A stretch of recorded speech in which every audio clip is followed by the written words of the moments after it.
What is up, guys? Welcome back to the channel. Today we'll be working on my '04 Nissan Sentra SER. This vehicle had a lot of problems in the past. But before we get this video started, let me remind you all that we are a bilingual and international channel, and we post 2 new videos each week, one in Spanish and one in English. And we post 1 tool review each month. So with that being said, let's get to the video. This vehicle came with a ECU recall. And when I talked to some dealerships, some of those denied having this problem and didn't want to fix the car. So I went to one dealership to another, and some of those didn't want to work on my car because it was a salvage title. And the one that did took my car and fixed it, they wasn't very helpful. They work on the reprogram of the ECU, but they told me, if this doesn't fix the problem on your vehicle, we are not responsible and there's nothing else that we could do for you. And when I went to pick up the car after 2 days, they told me that the car was working fine. And guess what? It wasn't. This vehicle has a throttle position sensor that goes bad and the car won't accelerate.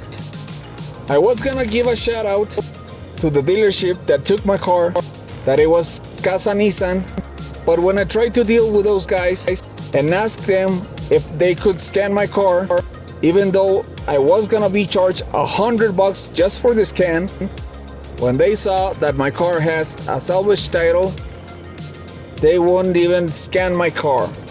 And now let me tell you the worst experience ever. The Mexican Nissan dealership called Hidosha, those guys denied that this car has a recall, and they told me, take the car to the US, even though that the car was built in Mexico. That's the only reason that I took it to the Mexican dealership, or should I say, stealership.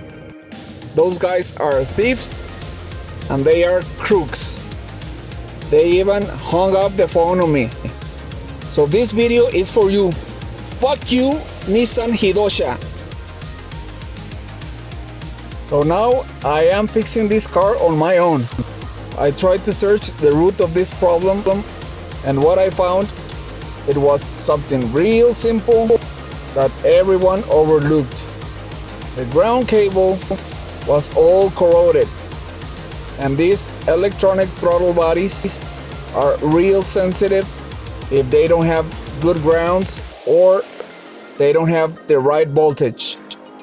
Another thing that someone told me, it was that I should replace 2 sensors just like the ones on the head and the crankcase.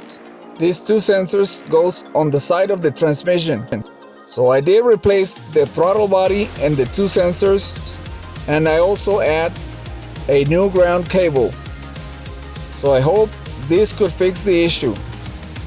So this is the main reason that this car has been sitting for more than a year, because I was sick and tired on trying to fix the problem and getting nowhere. I bought this throttle body on the junkyard pick apart, and when I was there, I bought 2 throttle bodies just in case one of them was bad or if one of them could go bad. So we are cleaning the throttle body before installing it. Before we install the throttle body, we disconnect the battery from the car, so that way we don't have any electrical issues and we don't have to deal with the throttle body programming.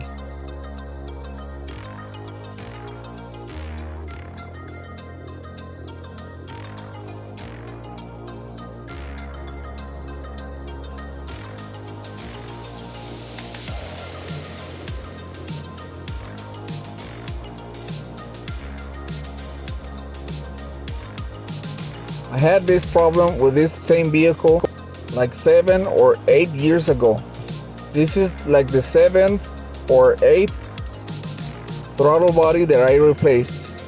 I just hope that this is the last one that I need to replace.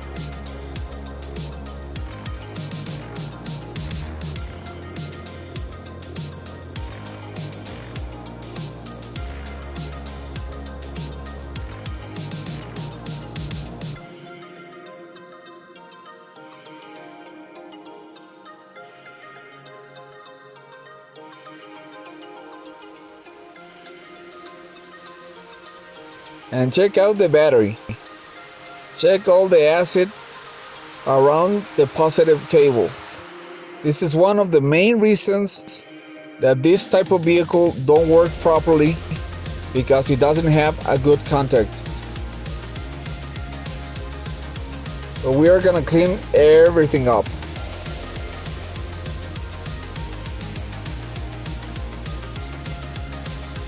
Here I am using baking soda. When you pour baking soda into a battery that it's full of acid and you add water, you neutralize the acid and it super cleans the terminals.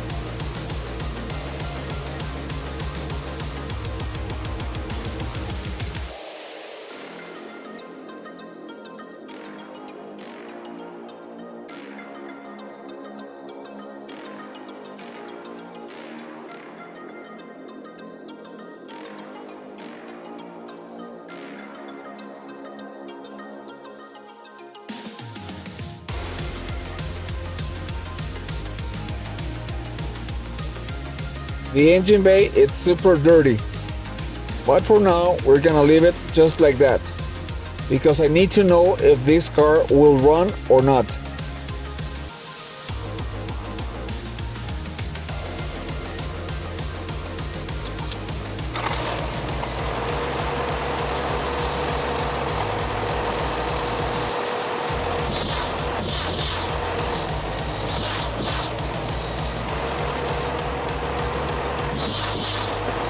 It looks like the car is running okay, but let's find out if it will stay running.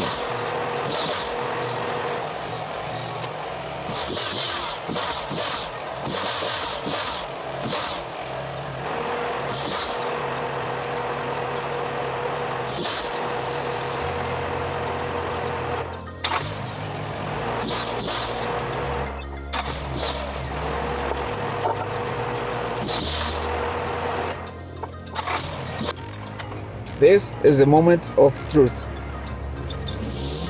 Will it do a burnout? Heck yeah!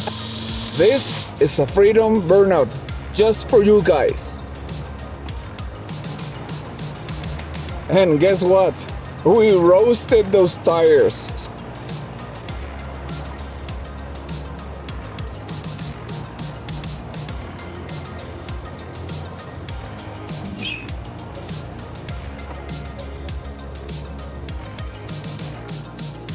Check out all that burned rubber. And now let's scan the car. This is an OBD2 port scanner that it's called Blue Driver.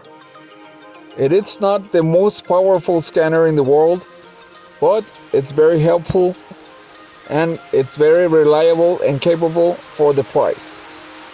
This is not sponsored by Blue Driver, but if you are a DIYer like myself, this scan tool could save your lives.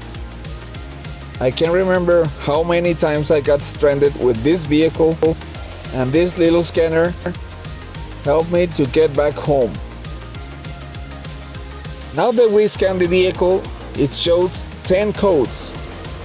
And before we parked this vehicle, it only showed one code. But after we fixed all the issues and erased the codes, the car seems to be working just fine.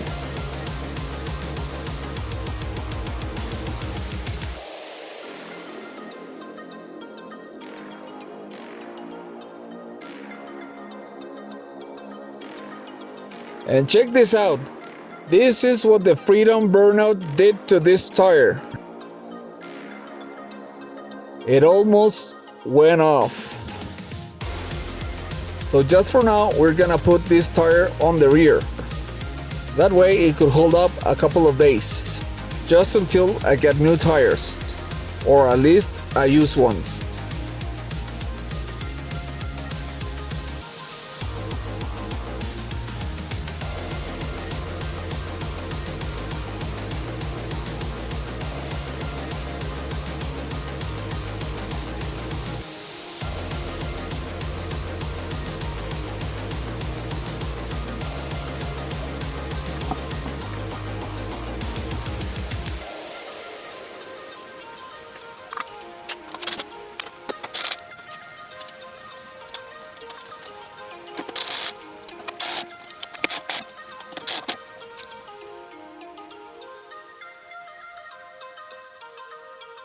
And check out the rear tires.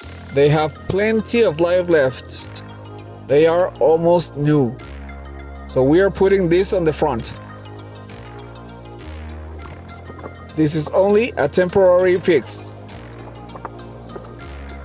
I need to take this car to a test drive in Mexico, so we could see if the transmission is shifting good and we don't have any more throttle body issues.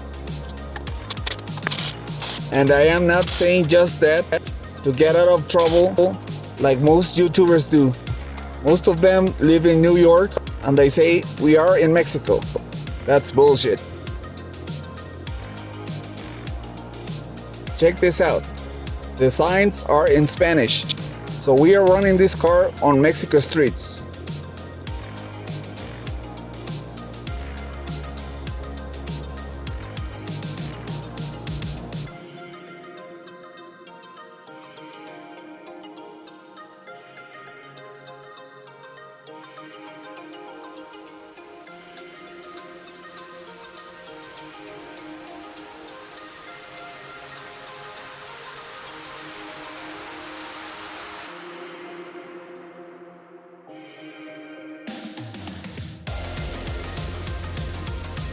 I totally forgot to turn off the overdrive button, but the car runs great. It shifts good, the throttle response is crisp, and it looks like we fixed our issue. The next day. So now for the final touch, we are gonna clean up those headlights, because after sitting for a while, this vehicle has some real nasty yellow headlights. Here I am using bug spray and some thrill remover polish. Later down the road, I am gonna polish these headlights as it should be. But for now, it will do.